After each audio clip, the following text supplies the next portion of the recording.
Look, last time, last one I did on day 16, and I called it Round the Killing Field, because that's where I ended up at. I ended up at a warning to give to you, and an acknowledgement for myself, and something that I have learned over the span of my lifetime. It is easy to make a wrong turn and wind up in a killing field. All right.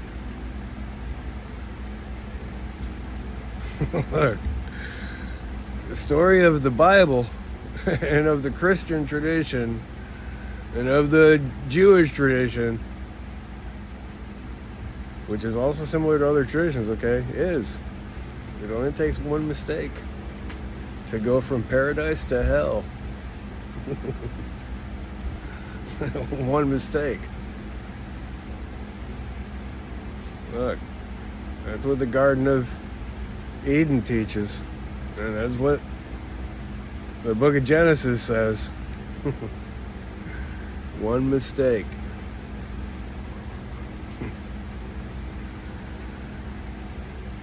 Look, when I was fighting for my son, my youngest boy, I had a lawyer. And I went in, because I was a pretty good person at that time. I didn't have any blemishes on my record, nothing like that, Right? And I had good intention, pure motives, singleness of mind and singleness of heart. All right. I was together, and I had been tested. All right. Look, I'm just gonna tell you. For example, I'm in my 17th day now. There ain't many people that you see every day just fasting for 17 days. All right. I'm doing it though, because that's the way I roll. Man, I never had an easy life, ever. Not one point in my life has my life ever been easy. What I can say easy. There's a Vietnam song. I ain't no fortunate one. Or fortunate. I think it's called Fortunate One. But it says, I'm not a fortunate one. I'm not a senator's son. Right? That song is another stake. I'm talking about stakes in my life. Yeah. I can identify with that. I was never no fortunate one. Odds have always been against me. Even when I decided I wanted to go in the Navy, really I wanted to go into cryptology. Cracking codes, stuff like that, but I wasn't smart enough. I didn't score high enough on the test. Like I had to get 89 and I only got 81 or something like that, I mean? Look, but I want to talk a little bit about cryptology. I think Steve Marshall's dad, I took care of his place, man, at the fall of the Marshall House. When the Marshall House fell, and me and Steve Marshall, we had some times. You let him tell you about it, man. Steve Marshall, famous magician, all right? Based in Japan now. Or on a boat somewhere. I don't know. But, no. He's out of Japan. And anyway, I got so much flood in my mind right now. I should go get that sword. When I'm thinking about doing this talk, I wanted to go get that samurai sword. But anyway, the memories of me and Steve, we both share the same memories, okay, of cleaning that place out, man. The guy died back there. It was a duplex his dad had, and on the other end, a guy died in there. He had AIDS. He died. He used to take a crap in a bucket. Well, we didn't know why that place stunk so bad. We were cleaning that place out, man, starting from the front all the way to the back. And we had some big fires going. Look, man, we had to burn the picture of Jesus. The heart of Jesus. The Sacred Heart of Jesus. A picture of it, with thorns around the heart and everything. I'm pretty sure that's what it was. And it was the Sacred Heart of Jesus, though, in a picture or something. I mean, or something like that. But look, man, there was rat piss and rat shit on everything. Everything, man. The depravity. And this guy was a veteran. But look, the whole house fell, man. I mean, a guy came out because of the rat problem. Look, Bill couldn't even see him, man. And if he did, he was just made himself blind to it. Man, I had a rat fall out of the ceiling, man. It hit my shoulder before it hit the floor. We were cleaning that place. But we got all the rats out. They wanted to charge like, they said it would take a month, and they're going to charge like a couple $1,000. All right, but me and Steve did it, because, look, we just got the green blocks of rat poison, and killed them all. But anyway, you know, that's just a side point, because, you know, I'm thinking of Steve, because probably either because of the military or because of the sword, the samurai sword. Because what I want to talk to you, what I want to say, what I got in my mind now is, you know, I've talked about Jesus, you know, with high regard. I've talked about the Buddha with high regard. And now there's one more character, one more person that I need to mention. And really, I tell you the truth, man, it makes me almost feel like I want to cry about it, because, you know, man, it's hard to acknowledge that this is life, man. That's why, what is this, some kind of crude joke? That's what Mr. Gold asked Jacob the baker. What is this, some kind of crude joke from the stars or something? The pain that we have to be subject to? And that's what the whole Buddhist message was, how to alleviate suffering. I'm suffering now. I mean, it's my 17th day of fasting.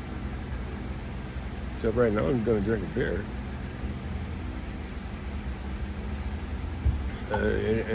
But I'm still fasting because it ain't food. Although it does have calories. But look, I dropped, amazingly, like when I stepped on a scale yesterday, I dropped 3 pounds, like in one day. Like the scale wasn't moving, man. All of a sudden it moved like 3 pounds. Man, I don't know how this stuff happens, man. It's just like, it's kind of like, okay, it's kind of like a, like, say like a, okay, like a bucket, okay, if you're filling up with water or something, and the bucket is bent out to go one way a little bit further, okay, and you're filling it all the way up with water, and it's not moving, but then all of a sudden it hits that tipping point, see, because the water leans a little bit heavier on one side, and then the whole bucket tips, and all the water comes falling out. It's called the tipping point. Like, and I must have hit the tipping point, because I dropped a few pounds, man. Like in a day. Like, I don't know how it happened. Talk about miracles, huh? I don't know. That's a strange phenomenon, that's for sure. But anyway, I'm just gonna say real quick that, look, man, I've been looking at stuff about like war. Like right now, I'm looking at Alan Turing, the man who cracked the Nazi code. Okay, right here.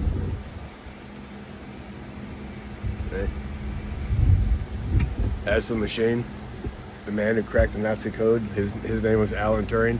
Like, he was responsible for really ending the war against Germany. When we were fighting Germany, you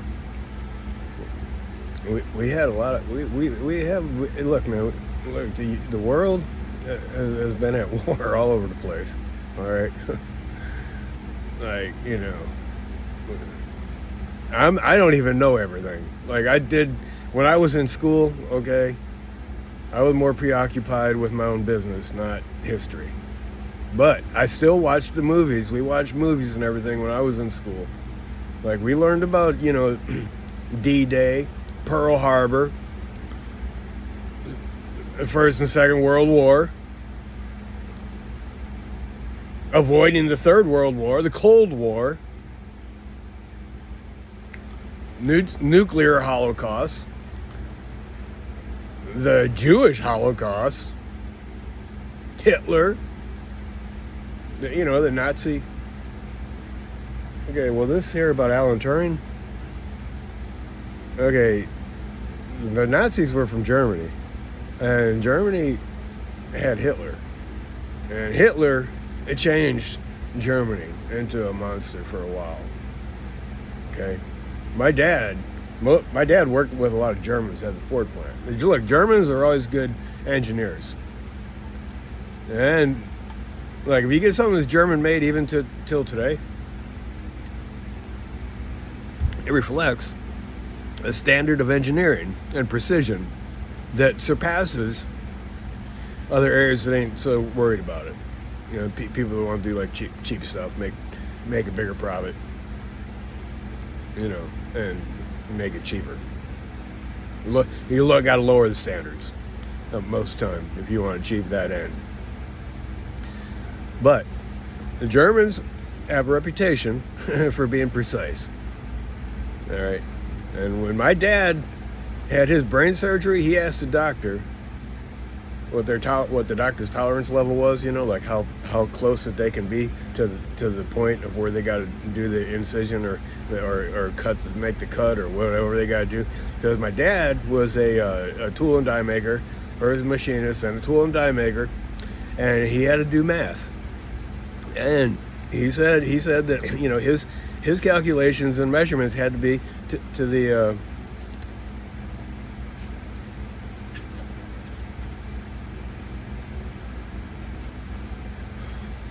I think he said to the 30,000s. 30 thousandths of an inch, because like America is inches and other places are based on 10. America is based on 12 or something, centimeter, decimeter, millimeter, that's all based on 10. And most of the rest of the world uses that, except for America uses 12. I know they use 10 now. 10 is more precise than 12, but even with 12 you can go to the thousands and the tens of thousandths of an inch, and calculations are still just as solid as anything else. It's just you got 12 inches in a foot, and then you go from 3 foot to makes a yard, and like that, and things are based on yards and based on feet and based on inches and based on and based on well, then you got, okay, I don't forget what they're called, but quarter inch, like eighth of an inch, like that. A 32nd, a 64th. You can get a wrench that is a 64th of an inch. That's measured in a 64th of an inch. I'm not saying 64th of an inch is measured. Like, okay, it might say 3/4 minus 1/64th of an inch, and then you got to measure that wrench in the 64th of an inch. Well, it was my dad, The doctor said, he asked the doctor, what's your tolerance level? And my dad is like at 30 thousandths or something like that. And the doctor says something like really, really low, like a 16th or something like that. Okay, I mean, it's like a 16th, like that much. That's how close they can get in their cut. Okay, so when they drill a hole in your head, they get down to the tumor or whatever, and they cut that part open. Well, they're only measuring to the 16th of an inch. That's their accuracy. And my dad used to do his accuracies like in the 30 thousandths. Anyway, look, what really breaks my heart and what I was trying to get back to is, I said, look, man, I told you about Jesus, I told you about the Buddha. I gotta tell you about Sun Tzu. Alright, Sun Tzu was a guy out near China. And in China, there's a couple places called, like, I'm not sure if I have it all remembered exactly correctly, but because I didn't really You know, like I've never really studied Confucianism or Chinese history or anything like that. But look, I know enough through the years that I've lived and the things that I have studied and looked at, and even to this day, I'm reminded of certain things. Okay, like today, I'm reminded of Sun Tzu, and it has to really break my heart to actually think about it because, I mean, I was thinking about, you know, like actually I was thinking about like World War II. You know, my grandpa was in World War II. He never wanted to talk about it. There's what they're talking about, like some things are unspeakable. I got that book somewhere, you know, Raids on the Unspeakable by Thomas Merton. But anyway, I picked that thing up because I knew what it was about. And plus, I knew a little bit about Thomas Merton, having went to theological graduate school and seminary.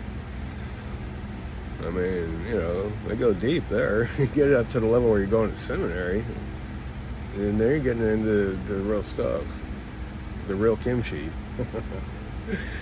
That means the real shit, to use a slang term, you know, kimchi. Yeah, that's what that means. And so it hurts me, man, to actually have to be like the Holy Trinity. I have to put, you know, Sun Tzu in the third captain's chair. Like if there's three captains that are kind of dictating, you know, my life, pretty much kind of, you know, it would be Sun Tzu, the Buddha, and Jesus Christ.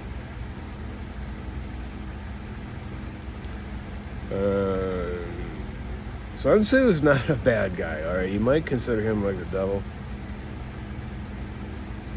He is severe. All right. When he they were having a war. He was a master of war. Okay, just like Bob Dylan's song, you know, Masters of War. Well, you might think when you listen to that song, you know, the Masters of War are like the bad people. The Masters of War, they're the bad people, you know. And they kind of are, but they kind of aren't. It's just like the Republicans and the Democrats.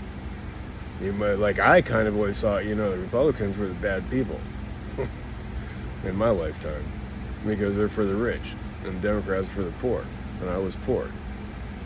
Okay. But the way that it's broken down in history and in life in general, like in the world, is basically hierarchical. Okay, you got the people at the top and you got the people at the bottom. That's the way it is. That's the way it is in the military. That's the triangle, man. And look, you got a point man. Okay, you got the point man. You always got the point man or the point group.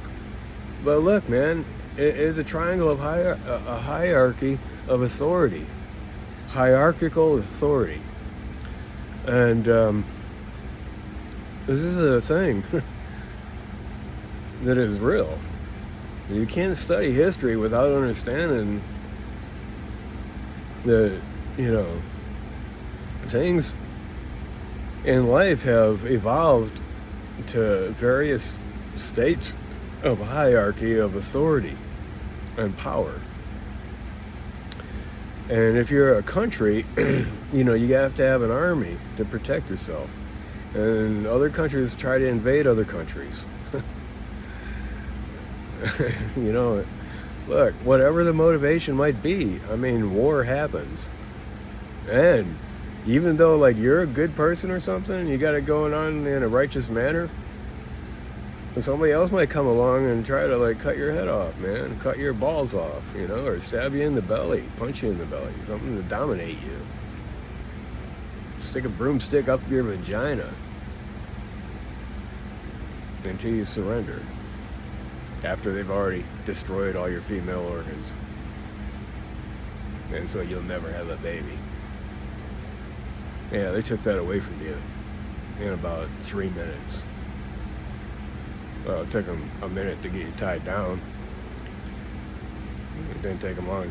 to rip off your pants and stick the broomstick up your vagina and start pushing it in.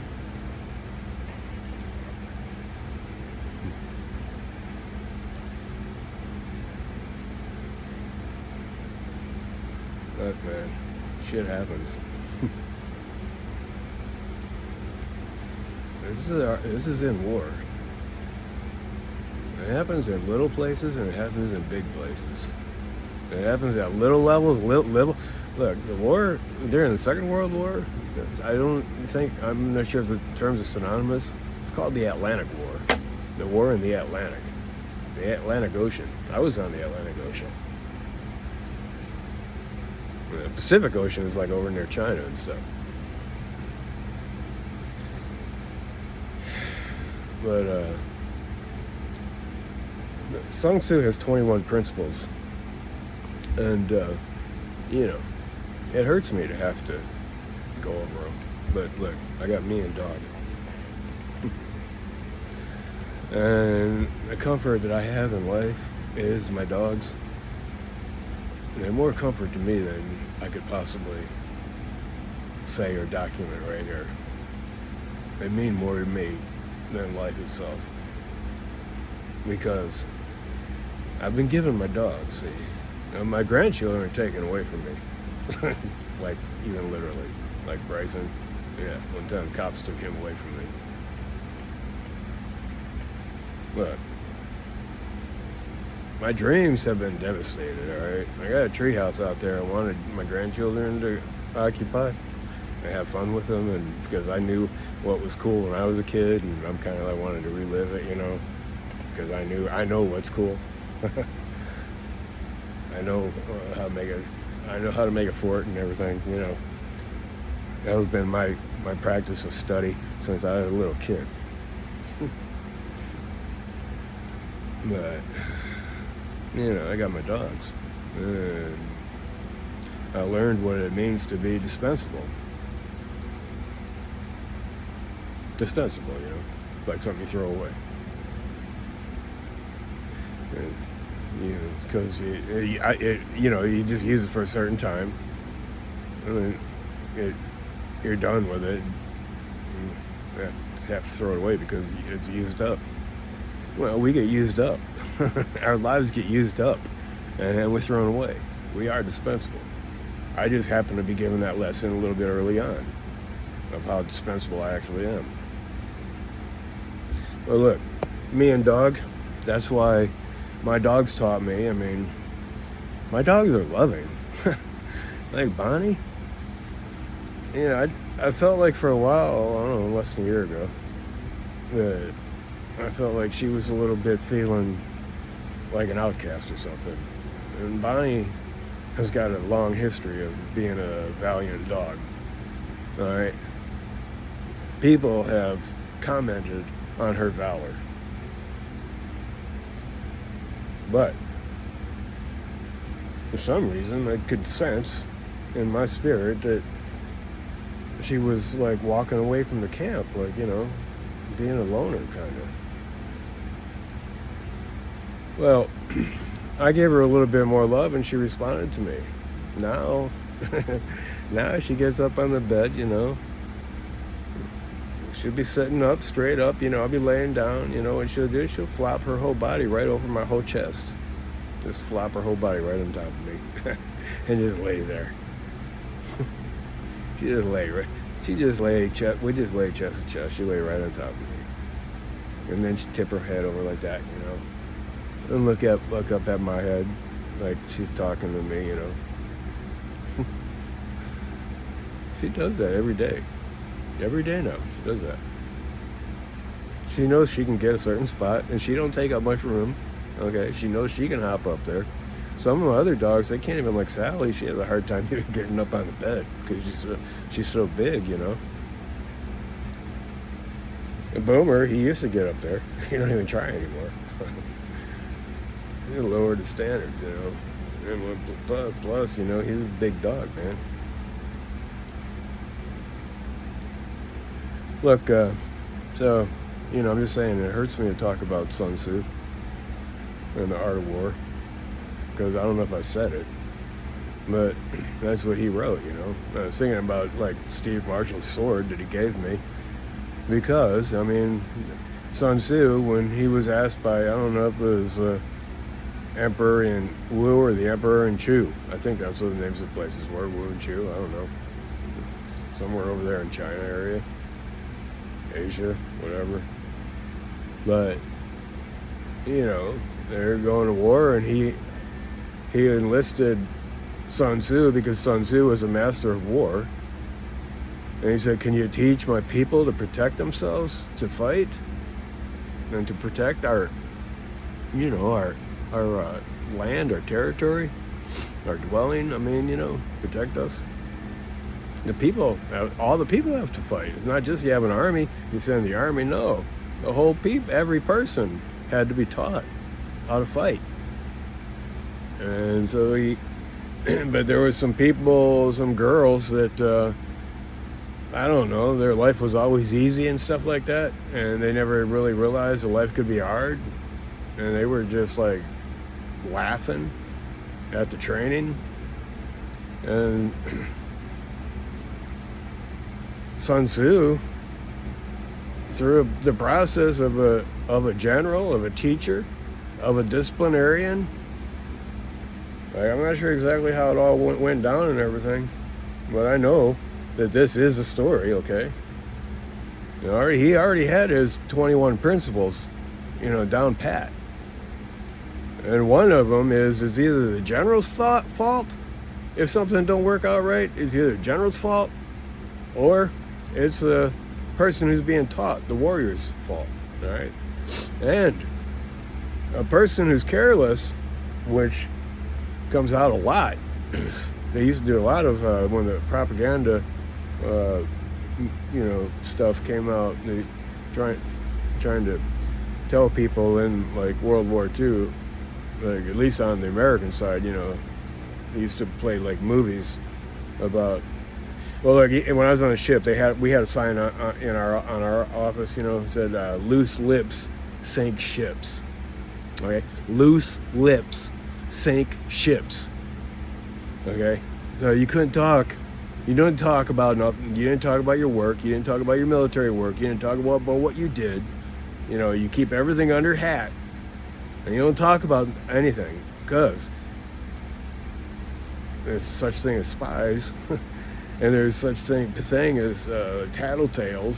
There's such a thing as people, you know, wanting to make a buck off of some information that might be valuable to another person. Well, you don't talk about anything. And well, look, I don't know how I got off on that, but talking about the two women. All right, well, with Sun Tzu, well, he chopped off with his samurai sword, man. He took one real fast swing. There was two of them girls together. He chopped off one of them girls' heads, just like with a swing of his sword, chopped her head off and went rolling on the ground. All right, well, then the other girl and everybody else, you know, took him seriously. Yeah, well, it's that serious. What I'm telling you, all right, but it's that serious. Actually, somebody lost their head because they didn't think it was serious. Excuse me. They got their head chopped off because they didn't take what he said seriously. Well, let that, they say, you know, let that be a lesson learned, and learn it so you don't have to experience it. It only takes one mistake sometimes to destroy your life. Only takes one mistake to die.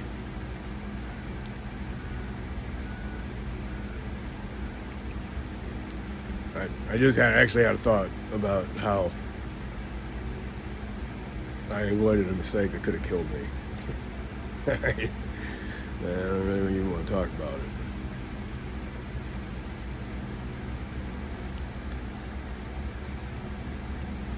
I'm fortunate to be here, making this right now. I'm not talking about saying neck and my neck either. All right, that wasn't what I was thinking about. I was thinking about something else.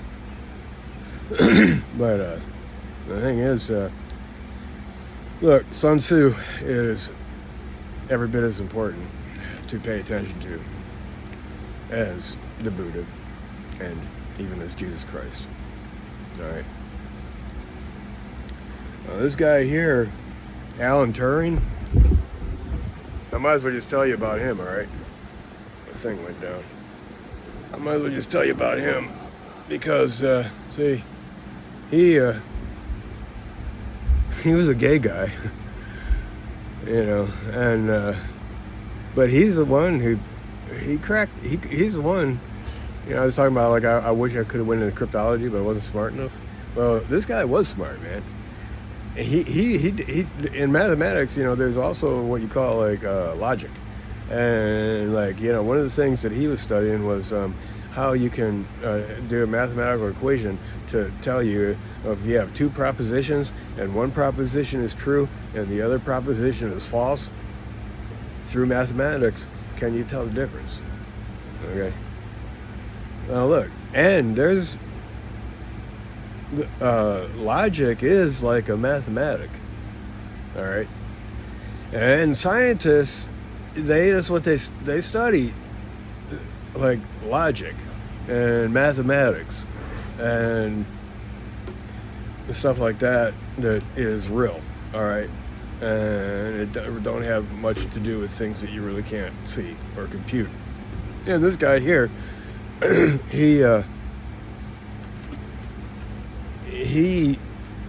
okay, the Nazis had something called an Enigma, and that was their secret code for communication through the radio, because, like, the only way you could talk on the Atlantic is by radio. I mean, you don't have any wires or anything.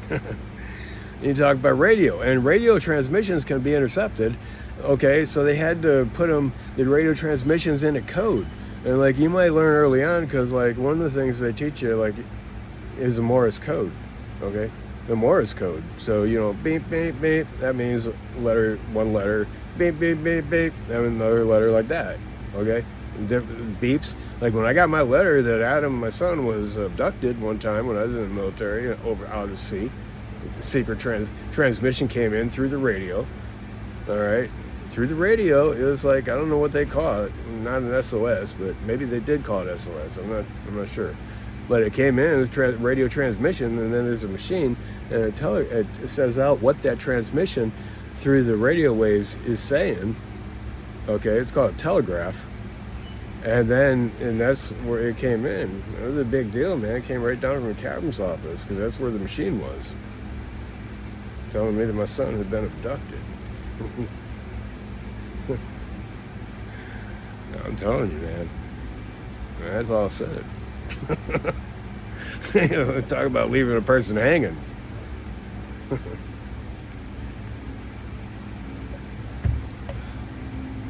Well, look, man, that's probably why I had that dream I had about being eaten up by the sharks, or almost, you know. But anyway, stuff like that happening, you know, it's hard on your mind. Well, look, in the Art of War, this is it's not all bad. Like, okay, Sun Tzu is not bad. I mean, he's trying to help. Okay, but in order to help, you got to be severe. I mean, you got to take the stuff seriously. And he has 21 principles, and I'm at 33 minutes now, almost 34, so I have to cut this off.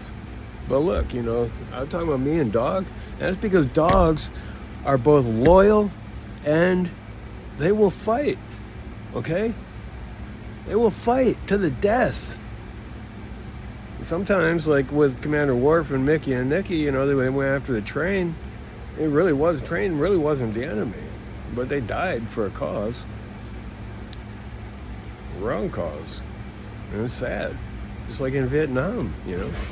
They're fighting for a wrong cause. A lot of people died. Well, in war, a lot of people die. Like, you look at when the nuclear bombs were dropped. Fat Man and Little Boy. I think it was Lil Boy. Little boy and fat man. One was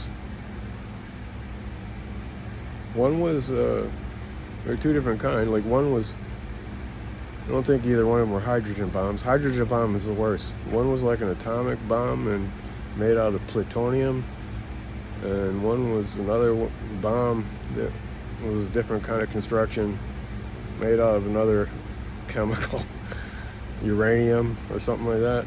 But it creates a fusion, an explosion. And when they exploded in, it was either Nagasaki or Hiroshima, because they did them both. When they did one, they said that the surface was hotter than the surface of the sun. If you can imagine it. People's skin melted off them. Talk about people disappearing, like, Jesus like disappearing or something, or other people disappearing. Well, you know what? They actually did disappear. About 50,000 people vaporized in a second when that bomb went off. Vaporized. You know what was left? Like a picture of the shadow in the concrete, because the light and the fire was so hot and the flash was so big during that moment of vaporization that their image was burned into the concrete, like as if like a picture in a camera, like shooting a footage for a camera. And how all that works? Well, it worked the same way, except their shadows were, and they were gone. The shadows were there, but they were gone. They were vaporized. That was from the bomb that we dropped on a place in Japan. It was either Hiroshima or Nagasaki, one of the others. So, I think I might have to give a little bit of information on the principles of Sun Tzu on my next one or something, because I'm just saying, my dogs taught me that we have to both love and we gotta fight. Okay? I don't try to escape it. But on the other hand, I believe in disciplining myself so that I can be the highest version of myself. Make the right choice, make the next right decision. Okay. And Jesus Christ not only redeems me and helps me, but also introduces me to the Buddha. And the Buddha also helps me. And then now I also have to talk about Sun Tzu, because what he said is true. And you find that in The Art of War. Let's call this one The Art of War. By the way, this guy Alan Turing, he ended up committing suicide with cyanide and an apple. He was a gay guy. He was responsible for cracking the code for the Enigma machine that ended the war between us and Germany about 2 years. It would have estimated 2 years earlier, because he cracked the code for the radio transmissions. And so, and in The Art of War, look, I'm talking about war. Okay, everything Sun Tzu said. Okay, anybody that doesn't do what Sun Tzu says dies and loses. All right, no, you gotta follow his rules, otherwise you're gonna lose. That's fact. Throughout history, that's a fact. And that he is the ex facto Deo, or whatever you call it. It don't get no better than what he says. Just like in Jesus, what Jesus is talking about don't get better than what Jesus said, and what the Buddha is talking about don't get any better than what he said. Okay, we're talking about the top layer of the top tier of the hierarchy of everything, what everything is. I have to say that. All right, I'm gonna call this one Art of War #1. All right, intro, because I gotta talk about it a little bit. And it's not bad for me to do that either. I learned that from my dogs. I learned the attitude from my dogs. All right, bye.